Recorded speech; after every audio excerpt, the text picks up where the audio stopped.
Good morning to everyone. আজকে সকালে ব্রেকফাস্টে খেলাম ইডলি পোহা। আজকে আমার ছিল সাউথ ইন্ডিয়ান ব্রেকফাস্ট। লাঞ্চে আছে ভাত, ডাল, পনিরের তরকারি, শসা, একটা রুটি। পরে চলে গেছিলাম জগন্নাথ দেবের মন্দির দর্শন করতে।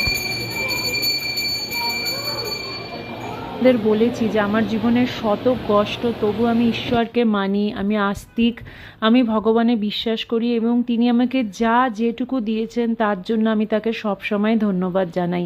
তো দেখো শ্রীকৃষ্ণ, বলরাম, সুভদ্রার কি সুন্দর জগন্নাথ দেবের মন্দির আর মূর্তিগুলো। অবশ্যই কমেন্টে সকলে জয় জগন্নাথ লিখতে ভুলো না। কমেন্টে অবশ্যই লিখো জয় জগন্নাথ। स्टार्ट करो, स्टार बनाना है। अरे पास लेना, चिपका दे वहाँ, चिपका दे। ये तेरे इसमें फोटो आता है क्या? फोटो आता है? ফ্রেন্ডশিপ ডে সেলিব্রেশন ব্লগ চ্যানেলে চলে এসেছে।